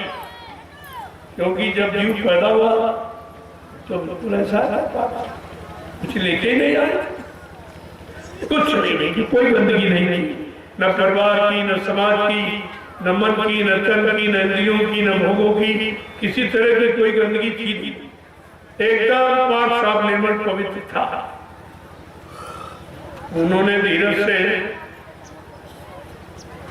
आपको जगाया और जगा के खड़ा किया। जब कोई जगाता तो आवाज देता, आवाज से आप देखते हो इसे, आवाज या इशारे से देखते, लेकिन आवाज देके जगाया जाता, इसका मतलब है निश्चित की आवाज हमको जगाएगी। इधर अगर मन को आवाज जगाएगी तो जीवात्मा को भी आवाज जगाएगी। इसकी आवाज इधर बाहर से आ रही और उसको जगाने वाली आवाज ऊपर से आ रही। ये बाहर में आती कानों में और अंदर वाले कान में जाता। जो जीवात्मा में अंदर कान लगा है, ऊपर आवाज वाली आवाज तो जीवात्मा के कान में जाती, तो वो उसका प्रकाश जीवात्मा के अंदर वाली आंख पर, तो जब आंख खुल जाती तो साथी जैसे इधर आप आंखों से देखते हो ऐसे खुले मैदान, ऐसे उधर देखे। लेकिन मतलब खुल के है साउंड और लाइट, आवाज और पुकार, दो चीज। जैसे संसार में आप अपने मकान में, जिस कमरे में आप रहते हो, दिन की अपेक्षा रात में आपको डर लगता है, घबरा वही, दिन में नहीं डर रहा तो क्या कारण? कि दिन में प्रकाश है सूर्य का और बोलने वाले लोग हैं, यानी आवाज और लाइट प्रकाश, दो चीजें निकली। जैसे घर वाले मकान में अगर प्रकाश दिन है और लोग बोल रहे हैं, आवाज आ रही, तो आपको भय नहीं लगेगा, अकेले आप बने रहो। और रात में उसी कमरे में लाइट चली जाए, बोलने वाले सो जाए, अकेले में आपको भय लगेगा। तो डर कहाँ है, भय कहाँ है? जहाँ लाइट और साउंड नहीं। अगर लाइट साउंड है तो डर है, बिल्कुल जैसा इधर ऐसा होता था, कोई अंतर नहीं। अब बाहर में तो आपने लाइट का इंतजाम कर लिया और बोलने वालों को इकट्ठा कर लिया, परिवार बना लिया, बाल बच्चे आप घर में रहे, कोई दिक्कत नहीं। इसी तरह अगर अंदर जीवात्मा में भी जो लाइट है, जो साउंड है, लाइट साउंड अगर मिलने लगे तो आत्मा भी निश्चित, कोई भय नहीं, कोई इधर भी वही बात बताई जा रही, उधर भी बात कहा। इस तरह तो आपने खोज कर ली कि चलो भाई जिनके पास है लाइट उनसे मिल लेंगे, और बोलने वालों से भी मिलेंगे, सब लोग भाई आओ। लेकिन उधर तक कोई खोज आपने की नहीं कि लाइट वाला कौन है, बोलने वाला कौन, आवाज निकालने वाला कौन है। तब उसने बताया कि उधर का जानकार कि सतगुरु दे बचन विश्वास और संयम ना विषय की आशा। जैसे इधर लोग बीमारी आ जाती तो डॉक्टर में हकीम की तलाश करते, अगर कोई जानकार मिल गया और उसकी जानकारी से आपने ले ली और वो दवा भी जानता तो रोग चला जाए। इसी तरह अंदर में जो बीमारी लगी है जीवात्मा पर, उसकी रोग बीमारी, उसके आंख कान कैसे खुलेंगे ये बीमारी। बाहर में आंख कान बंद हो गए शरीर के, डॉक्टर में हकीम की तलाश करते, मिल गया कोई दवा दे देती, ठीक है। लेकिन ये जीवात्मा का आंख कान मुद्दतों से बंद, जब से आई तब से बंद। उसके लिए आप कोई तलाश की आप सकते, इसका डॉक्टर है जिसका जानकार कौन है भाई, उनसे मिला जाए। आपने कभी खोज कहा गुरु कोई खोज करो भाई, बिन गुरराह कोई नहीं। ऐसे समरस सद्गुरु की खोज करो जो इधर आने वाला रास्ता और इधर से घर जाने वाला रास्ता, दोनों रास्तों का जानकार, तो तुम्हारा एक काम हो जाएगा। तो उन्होंने कहा सद्गुरु रूपी मैं मिल जा रहा, वो तुम्हारी जीवात्मा का आंख बंद हो गया, कान बंद हो गया, वो उसकी दवा जानती है। दवा क्या है कि संयम ये न विषय, वचनों पर विश्वास करो। सद्गुरु वचन विश्वास, उनके वचनों पर जो बताए उस पर विश्वास करो। और परहेज क्या है कि विषय वासनाओं की इच्छा जाए, क्योंकि गंदगी आ जाए फिर नहीं दिखाई देगा, फिर सुनाई नहीं देगा ये गंदगी। देखो कितना साथ और मानो जीवन को यहाँ सार्थक बनाने वाला कोई नहीं।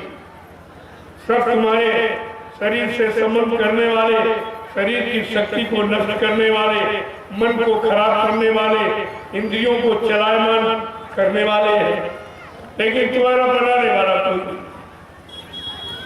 तब उन्होंने इशारा करके बताया कि मानव शरीर को बनाने वाला कौन, सुधार कराने वाला कौन, कि करे धारे इस गुरु दृढ़ नावा और दुर्लभ का जय सुलभ करी पावा।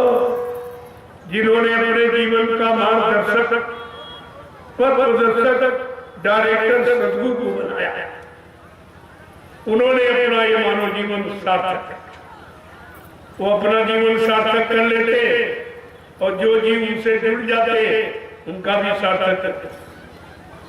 तो इशारा तो किया गया, और वो जो इशारा किया गोस्वामी महाराज ने, इशारे के अनुसार तुमको मिले, लेकिन तुम उनको पहचान नहीं पाए, अपना बना नहीं पाए, तो आपका काम रुक गया। नहीं तो जीवात्मा की दिव्य आंख खुल जाते थे, यहाँ का झगड़ा खत्म।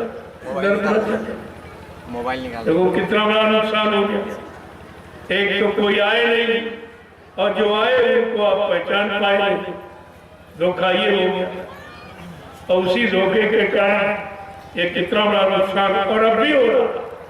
अब भी लोगों में कोई चेतना जागृति नहीं है, इतना सुनाने पर भी हो जाता। मैं भी 61-62 दिन हो गए ये काफिला लेके मैंने निकला नैमिषारण्य की पावन पवित्र भूमि से। उत्तर प्रदेश के कई जिले होता है। बनारस से मैंने ये कार्यक्रम प्रारंभ किया, सत्संग और प्रसाद वितरण। जो प्रसाद हिंदुस्तान में कोई नहीं दे रहे, अन्य कोई दे सकता। प्रसाद खरीदा नहीं जाता, बनाया जाता। खरीदा तो पेड़े बतासे लाइचीदार खरीदते आप, बनाया और प्रसाद बनाना सबसे बस की बात नहीं। प्रसाद कौन बनाएगा? जिसने पूरे सदगुरु को खुश करना, उनके हुकुम आदेश का पालन करके अपने जीवन का उनके वचनों का आधार बनाकर उनको प्रसन्न कर लिया, वो अपने सदगुरु दाता दयालु की दुआ दया किसी वस्तु में शामिल करके जीव को लाभ दे सकते, ये उसका काम है। किसी इसलिए पूरी सृष्टि का चैलेंज है, प्रसाद कोई नहीं बना सकता। और ये 61-62 दिन लगा था, गाड़ी बढ़ा, वो काम बंद नहीं, वरना भी बंद होगा, वो चलता है। लोगों ने इस बात को सुना कि ऐसा तो भाई कोई नहीं आया जो गांव में, सड़कों में, गलियों में दरवाजे दरवाजे गुहार लगाए, पुकार लगाए, प्रसाद ले लो, प्रसाद ले लो, और उसके बदले में कुछ लेना नहीं। या अगर देगा तो उसके बदले अनाज पैसा कुछ न कुछ जरूर आपसे लेंगे, लेकिन इसमें भी कुछ नहीं किया, बिल्कुल निस्वार्थ। और ये 3 प्रांत, उत्तर प्रदेश, झारखंड और बिहार, 3 प्रांतों में ये बात, और अभी बढ़ रहा नहीं। कल आपने देखा 7 किलोमीटर की यात्रा का कितना बढ़ा, कोई गिनती भी नहीं कर सकता, कोई नाप पर बता नहीं सकता, और सबके सामने दिया जा रहा। ऐसा अजीबोगरीब खेल है, अब तो कोई नकल भी नहीं कर सकता। पहले थोड़े दिन को नकल वकल लोगों ने की, अब नकल भी वो नहीं कर सकते, क्योंकि हमारे काम में नकल में भी अकल की जरूरत है। अगर अकल नहीं है, नकल करोगे तो कुदरत शकल बिगाड़ देगी। इसलिए नकल का विषय नहीं है, ये पाक साफ निर्मल पवित्र करने का विषय है, जो लोगों के लिए निस्वार्थ रखेगी। और सब इस पर विचार कर रहे हैं, और किसी की बुद्धि नहीं काम कर रही, न किसी नेता लीडर की और न किसी महात्मा। ये प्रसाद क्यों बांट रहे हैं, प्रसाद क्यों दे रहे हैं? प्रसाद को आज तक तो हिंदुस्तान में किसी ने बांटा नहीं, न किसी ने इस तरह दिया। पुकार लगा के, गुहार लगा के सबको बुला लेंगे, और कोई जात पात का, कोई छोटे बड़े का, गरीब नहीं, कोई झगड़ा झंझट, सबको समान रूप से ये वितरण किया गया। और जो लोग नहीं पहुंच पाए हैं उनका तो दुर्भाग्य है, क्योंकि ऐसा समय पता नहीं जीवन रहे न रहे, जीवन का कोई भरोसा नहीं। लेकिन जिन लोगों को मौका मिला, उन्होंने उसका जितना लाभ जिसको कर्मानुसार मिलना था उतना ले पाया। सबको बराबर भी नहीं मिला, क्योंकि बराबर शुद्ध विचारधारा से आप ले ही नहीं पाए। बिल्कुल शांत रहकर पारस्परिक प्रेम प्यार मोहब्बत को कायम रखकर अगर काफिले का आपने ये भ्रमण किया होता, तो जब देखने वालों की ये मनोकामना पूरी, तुम्हारी तो कितनी पूरी हो जाता। लेकिन तुम बीच में ये झगड़ा हो, झंझट, ये नाग हो, तो वही जो घर में करते थे वहां करते, तो जैसे गए थे वैसे लौट आए। क्या मतलब? इससे वही अच्छे जो गए थे, तुम्हारे से तो वही अच्छे निकले कि तुम जाकर कुछ नहीं ले पाए, वो तो बेचारे जा ही नहीं पाए, शामिल ही नहीं हो पाए। रोज संदेश दिया गया, लेकिन वही बात है, चिकने घड़े पर एक बूंद ठहरती नहीं। इतना आप प्रयास करो, ये जबरदस्ती नहीं दिया जा सकता। संत मत का ऐसा सौदा जबरदस्ती और जबरदस्ती कोई ले भी नहीं सकता। इसमें श्रद्धा, सेवा भाव, प्रेम की जरूरत है, बगैर इसके सौदा नहीं था। और ये आपको रखना चाहिए था। काफिला एक तपस्या थी।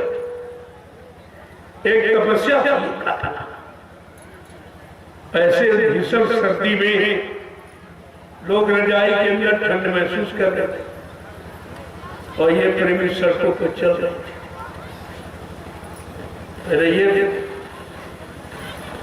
लेकिन जहाँ राम चले मनवाही, ता मेघ करत है छाही।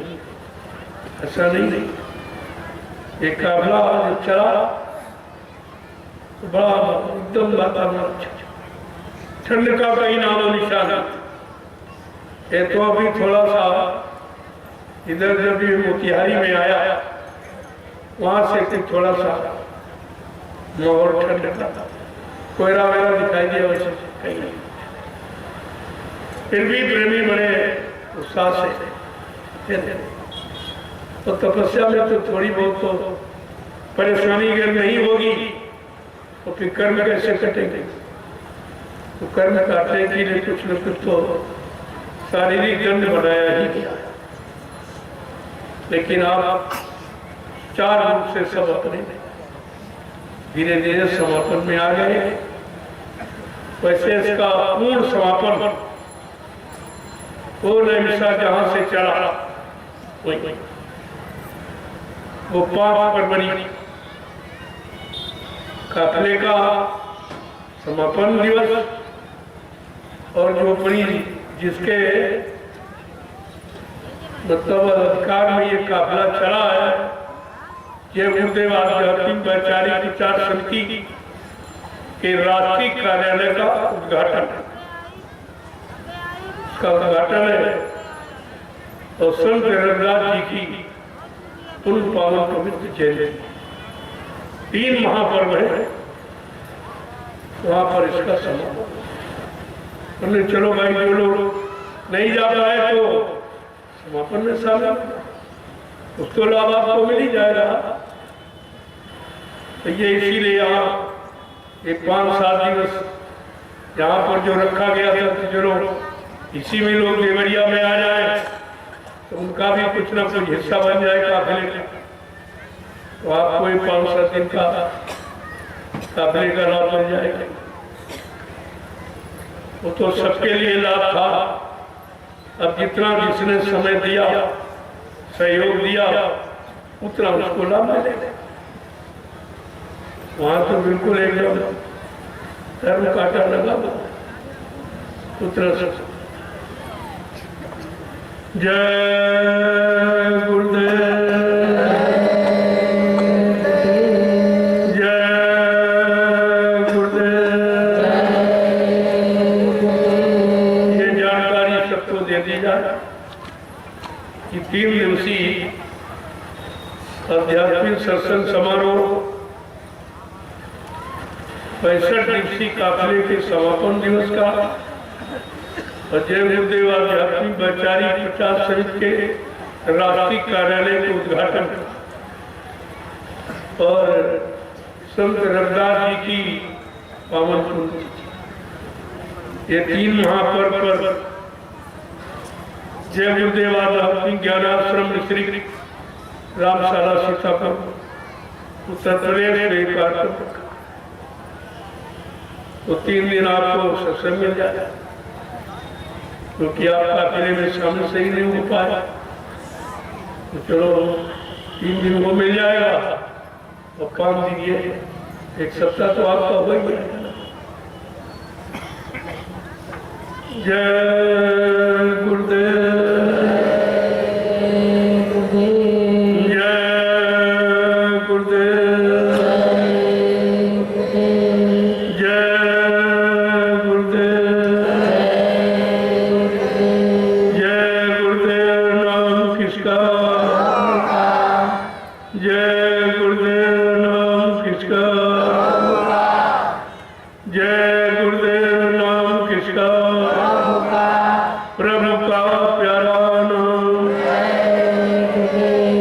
अब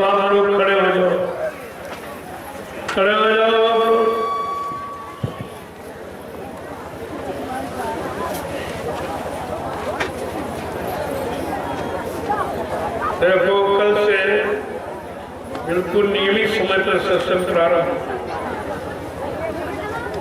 और थोड़ा पहला दिन था, अभी लोग आ जा रहे हैं, लेकिन कल से सुबह आप पूरा सत्संग सुनिए ताकि आपको काफिले का लाभ मिल जाए। पूरी उपस्थिति रखो, पूरा संदेश और काफिला चला, आपकी कोई सेवा भी नहीं लग पाई, न शरीर की, न तन की, न धन की, न अन्य की कोई सेवा नहीं आ सकता। ये भी कोई बताने वाली चीज। इतना बड़ा उत्तर प्रदेश है और 65-70 भंडारे हैं, एक भी भंडारा नहीं पहुंचा। और देखो लाभ किनको मिला। एक रीमा मध्य प्रदेश छोटी सी संगत, उन प्रेमियों ने अखंड तपस्या करके ये काफिले का पूरा लाभ प्राप्त किया। ये भंडारा चला गया प्रेमियों की सेवा का। लगभग 1 करोड़ जीवों का जागरण हुआ। अब 1 करोड़ के जीवों के जागरण में जो सम्मिलित रहे उनका तो काम पूरा हो गया। इतने जीव कहाँ जगा पाता, लेकिन जगाने में सहयोग सबका। जो काफिले में रहे चले सबको उसका लाभ मिलेगा। तो कितना लाभ आपने ले लिया 1 करोड़। ऐसे अब आप एक जीव भी नहीं जगा सकते, कभी निकली नहीं, मौका नहीं था निकलने का। लेकिन किस तरीके से कैसे काम करा दिया जाए, कैसे कर्मों का बोझा उतार दिया जाए, तमाम तरीके बनाए जाए। तो एक काफिले के बारे में और जानकारी बैठकर थोड़ा सा विचार विमर्श किया जाएगा कि अगला काफिला किस महीने में निकाला जाए। तो उत्तर प्रदेश के पश्चिमी जिलों का उधर वो आश्रम के निकट जो सीतापुर, लखीमपुर, पीलीभीत, बरेली, शाहजहांपुर, हरदोई, ये 6 जिलों का काफिला निकले। और इसके बाद फिर ये आपके पूर्वांचल के लिए विचार किया जाएगा। पूर्वांचल के जिले हैं, इनमें कैसे कुछ तो कवर हो जाएगा अभी पूर्णिमा में, क्योंकि मिर्जापुर, सोनभद्र, चंदौली, बनारस और इलाहाबाद, ये जिले मुख्यतः उस पूर्णिमा के कार्यक्रम को संभालेंगे। है तो राष्ट्रीय कार्यक्रम पूरे हिंदुस्तान के प्रेमी सब जाएंगे, सब सेवा देंगे। और जो राष्ट्रीय कार्यक्रम की सेवा आपको कितने पहले बताई गई, 2 किलो गेहूं, 3 किलो चावल, 25 रुपए पर बार के पर बैठे, ताकि जीवन रक्षक गुरु पूजा महान पावन पर्व का लाभ सबको मिले। इसको आप क्यों भूल जाते हो, रोज थोड़ी बताया जाए। और राष्ट्रीय कार्यक्रम की सेवा है, उसको जिले में महीने वाली इकट्ठे कर दो। तो इससे काफी लाभ आपको मिल जाएगा। सब लोग इसको नोट करें। ये सब जिले के लोग अपने अपने जिलों में कुछ मैंने नवीनतम गठन का आधार बनाया जो लोगों के दिल दिमाग में नहीं था। वो है आपकी प्रबंध कार्यकारिणी समितियों का गठन। इसमें सब प्रेमियों को मौका मिलेगा सेवा करने का, ताकि कोई ये न करे हमें सेवा का मौका नहीं मिला, हमको कुछ बनाया नहीं गया। तो आपको तो भक्त बनना है, कोई अध्यक्ष मंत्री से उद्धार करने वाला थोड़ी बन जाए। लेकिन फिर भी एक जिम्मेवारी है मैंने ये पद का नाम नहीं रखा, मैंने तो प्रमुख सेवादार रखा था। जिले का प्रमुख सेवादार एक, उसके 5 सहयोगी, अकेले व्यक्ति नहीं, 5 सहयोगी। तहसील का एक प्रमुख सेवादार, 5 उसके सहयोगी। ब्लॉक का एक प्रमुख सेवादार, 5 सहयोगी। एक न्याय पंचायत का सेवादार, उसके 5। ऐसे सब प्रेमियों को सेवा का अवसर और एक दूसरे की जानकारी रहेगी। जो टीका टिप्पणी आप करते हो, ले गया, उठा ले गया, चुरा लिया, ये सब ये व्यापार पर नहीं रहेगा, खत्म। मन इस तरह से उसका गठन ही हुआ है और धीरे धीरे धीरे जानकारी कोई परमानेंट मालिक नहीं रहे, मालिक तो एक ही रहे, संगत का मालिक एक ही है, सब नहीं रहे। सब मालिक बना तो काम बिगड़ जाए। अगर परिवार को चलाना है और सब मालिक बन जाए परिवार वाले तो नहीं चलते, मालिक एक ही। अब ये जिम्मेवारी सबकी, तो जिम्मेदार आपको बनाया है। जिले में एक प्रमुख सेवादार, 5 उसके सहयोगी, 6 ऐसे तहसील, ऐसे ब्लॉक, ऐसे न्याय पंचायत। तो एक चैन सिस्टम आपका बना, एक दूसरे को ऐसे यानी सहयोग देते, धक्का मारते चलते, तो इससे बहुत बड़ा काम और सब प्रेमियों को सेवा करने का मौका मिलेगा। ये बराबर ध्यान में रखिए, आप अपने अपने जिलों में जल्दी से गठन कर दीजिए ताकि इसका विस्तार बना दिया जाए और आपकी जय आपकी वैचारिक शिक्षा समिति राष्ट्रीय स्तर की बन के तैयार हो गई है। उसका रजिस्ट्रेशन में थोड़ा बहुत काम रह गया, वो भी आप फिर आपको कोई दिक्कत परेशानी कहीं नहीं, कहीं कार्यक्रम कराना हुआ तो अपनी समिति का वही कागज आप वहां पेश कर काम परमिशन कर लेने की आवश्यकता नहीं है, क्योंकि वो हमने प्रचार समिति बनाई है कि पूरे हिंदुस्तान में जय गुरुदेव आध्यात्मिक वैचारिक प्रचार समिति अपना समय का धर्म का प्रचार, साकार का प्रचार, मानवता सैनिक का प्रचार कर सकती है। इसको तो पूरे भारत में ये प्रचार करने का पूर्ण स्वतंत्र आदेश, एक झंझट आपका खत्म हो गया परमिशन। तो धीरे धीरे ऐसी व्यवस्था बनाई जा रही है कि आप सबकी परेशानियां दूर हो जाए और सबके अंदर काम करने की एक प्रेरणा जगेगी कि नहीं मैं हमको भी काम, क्योंकि सचिव आने में सबका योगदान होना चाहिए, कद्दू भगाने में भी सबका योगदान होना चाहिए, तभी तो इसका लाभ आपको मिलेगा इस वैचारिक क्रांति। तो ये मत समझो कि एक कोई जिम्मेदार नहीं, सब लोग और सबको समान अधिकार काम करने की। तो मैं समय समय पर देखता रहूंगा, विचार विमर्श करता रहूंगा, कोई त्रुटि देखूंगा उसमें सुधार करता रहूंगा, ये तो बराबर होता रहेगा। जय गुरुदेव, जय गुरुदेव,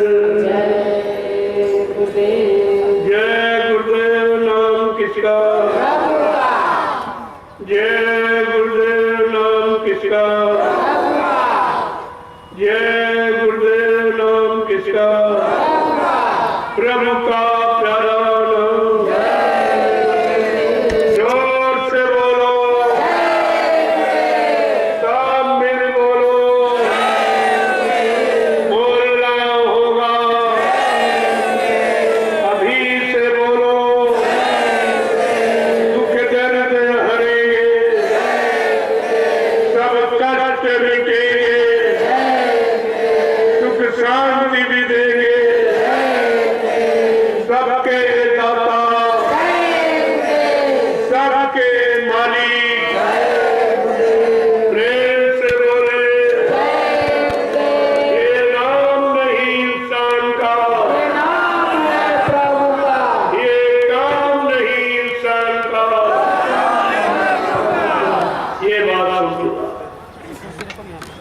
ये पूरे हिंदुस्तान में ढिंढोरा पीटा। 3 प्रांतों में भ्रमण हुआ, लेकिन आवाज पूरे हिंदुस्तान में पहुंचा। ऐसे सर्दियों में कोई नहीं निकला कि जनता जनार्दन की सेवा, आने वाली बीमारी भयंकर मुसीबतों से रक्षा हो, ऐसी चिंता किसी को नहीं मिली देखने को। न कोई नेता निकला, न कोई महात्मा। ये भी लोगों ने अनुभव किया कि आज भारत देश की जनता की चिंता किसको हो। ये भाषणबाजी से चिंता नहीं कर सकती, ये कर कौन रहा है। हमें तो कोई मैदान में कोई नहीं, कोई शूरवीर उस साइड लगा इस मैदान में हमको नहीं दिखा के हो साइड वो इस तरह से हम ढिंढोरा पीटने वाले तो इसमें अल्लाह बचाते रहते, उससे कुछ होना नहीं। जब तक तुम्हारी कोई योजना कार्य की नहीं होगी और योजना को संपन्न करने के लिए जनमत की आवश्यकता है। कलयुगे संघे शक्ति, कलयुग में संघ संगठन ही शक्ति है। जिसके पास संगठन है उसके पास शक्ति। तो अपना संगठन मजबूत करने की जरूरत। अब तो जागरण तो हो गया है, लेकिन उसको संभाल के रखना, उन सबको एकजुट करना, ये अभी काम बाकी है। केवल उनको जगा दिया गया, जाग गए। अब उनको सम्मिलित करना, संगठित करना और इसी संगठन के नियम सिद्धांतों को बताना और उनको उस काम में लगाना, ये काम बाकी है। बस जैसे तुम खड़े हो गए और सब काम हो जाता। खड़े होने की जरूरत है और खड़े होने का काम कोई नहीं करता। ऐसे शोर मचाने से कोई काम करेगा। अल्लाह से अल्लाह तो मिला ही नहीं किसी को। तुम्हारा अल्लाह बचाने से कैसे काम होता। इसलिए योजना सर्वोपरि और वो योजना सबके के किसी एक मिशन, किसी निजी स्वार्थ की नहीं हो। शुभम इसको लाइट नहीं दे रखा, वो परमात्मा की योजना। तो जय गुरुदेव नाम ऐसा ही है। हर मजे धर्मों में गुरु है, ऐसा तो नहीं गुरु में बगैर गुरु के कोई धर्म ही नहीं, कोई वजह नहीं। तो ऐसा ही सत्य है जय गुरुदेव। जितने गुरु आए सबकी जय, जितने हैं उनकी जय, जितने भविष्य में आएंगे सबकी जय। ऐसा ही नाम है। इस नाम का विरोध का कोई नाम नहीं। विरोध की तो बात ही नहीं। अब जो लोग न समझ पाए वो बात, लेकिन इसमें विरोध और इसीलिए सर्व जन हितकारी, ये सबका हित है, सबका कल्याण, सबका भला, तभी तो लोग मानेंगे। ऐसे थोड़ी कुछ लोग लाभ उठाए, कुछ नहीं, तो ऐसे कैसे सब लोग माने। सर्व मान्यता तो जब मिलेगी जब सबको उससे आराम और सुख सुविधा और सबको अपने मानव अधिकार प्राप्त हो जाएंगे सब सही। तो धीरे धीरे जब ये काम तुम्हारा चल पड़ेगा तो सब जाग जाएगा पूरा हिंदुस्तान। हिंदुस्तान बदला नहीं कि सारा विश्व बदल गया। और उत्तर प्रदेश बदल गया तो हिंदुस्तान बदल जाए। ध्यान में रखिए। अब आप लाइन से खड़े हो जाओ। मैं आज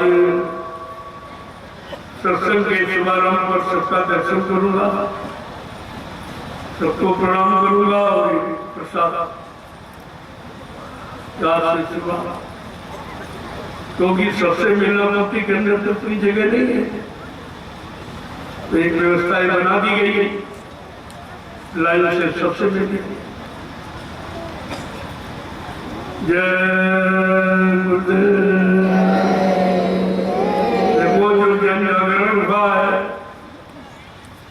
अब ये सब लोग अगर आश्रम पहुंच गए नहीं सारा तो प्रेमियों के लिए जगह कब हो? इसलिए केवल मैंने भूम सेवा की बात की, कोई वो भी सब प्रेमियों को बैठे।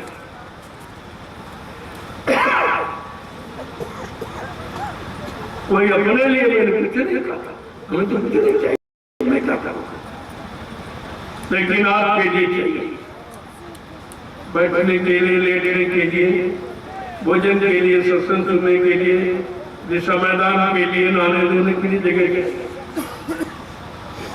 तो भूम सेवा का आधार सामने रखना, हर प्रेमी को कुछ न कुछ, वैसे दशांग गुरु का होता आपकी कमाई में, अगर दशांग देना आप सीख जाओ तो तुम्हारे घर से परेशानियों की जाने लग जाएगी, कोई परेशानी, बीमारी, झगड़ा नहीं आता।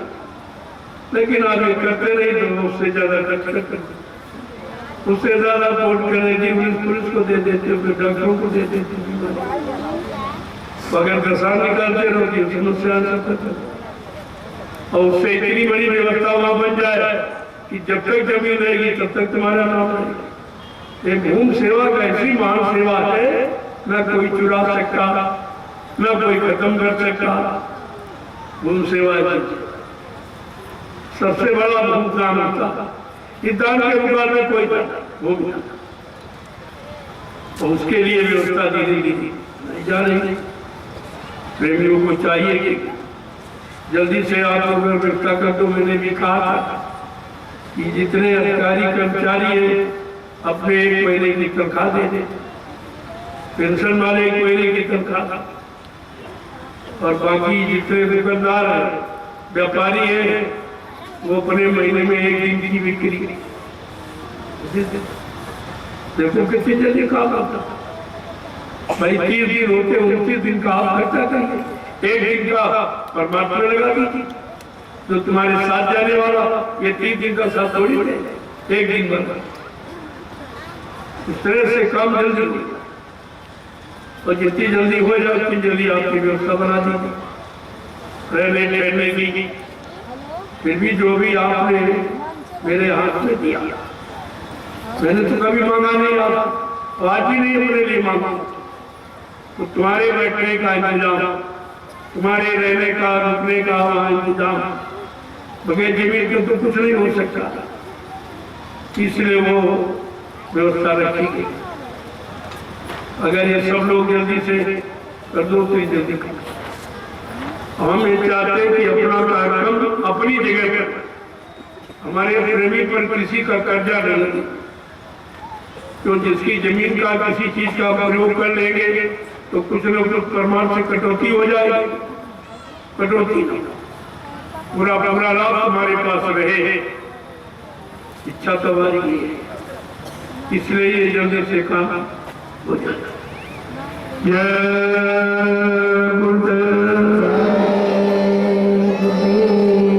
सब लोग अपने जिले में जल्दी से ये राष्ट्रीय कार्यक्रम जीवन रक्षक पूजा पावन महान पर्व जो मिर्जापुर की धरती, जिसमें सोनभद्र और चंदौली और बनारस और इलाहाबाद ये सब जिले सहयोगी रहेंगे, क्योंकि ये समय से तो पूरे देश का, आपका पड़ोसी बिहार भी बहुत शामिल हो जाए। मैंने बॉर्डर पर कार्यक्रम किया, बहुत अपार भीड़, जैसे आप खड़े हो इतनी भीड़ थी। बिहार में बहुत बड़ी बड़ी भीड़ हुई है, तो वो जगह थोड़ा पत्थर है, अच्छा रहेगा बरसात के दिन कीचड़ करते। अब लोगों को लकड़ी पानी इसकी व्यवस्था वहाँ करनी होगी। तो जिले में जिले सेवा बांट कि पानी सेवा कौन करेगा, लकड़ी सेवा कौन करेगा, ये मतलब यानी बांट लो। अगर बांट लोगे तो सहूलियत है।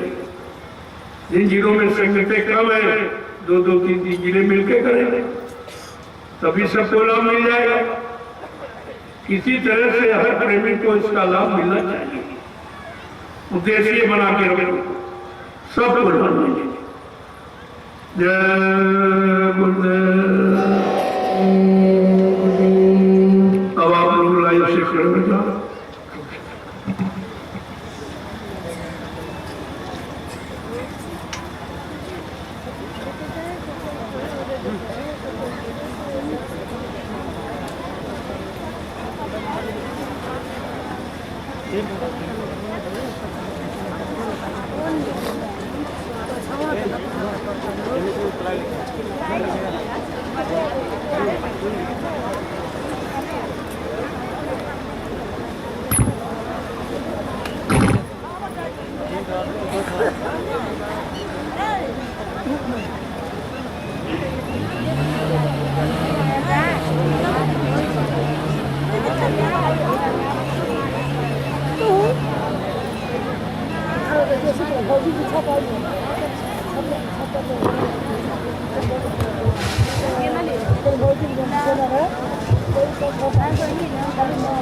हमारे ऊपर मैं पहले अब लो निकाल दिए ना, नहीं निकाल देता।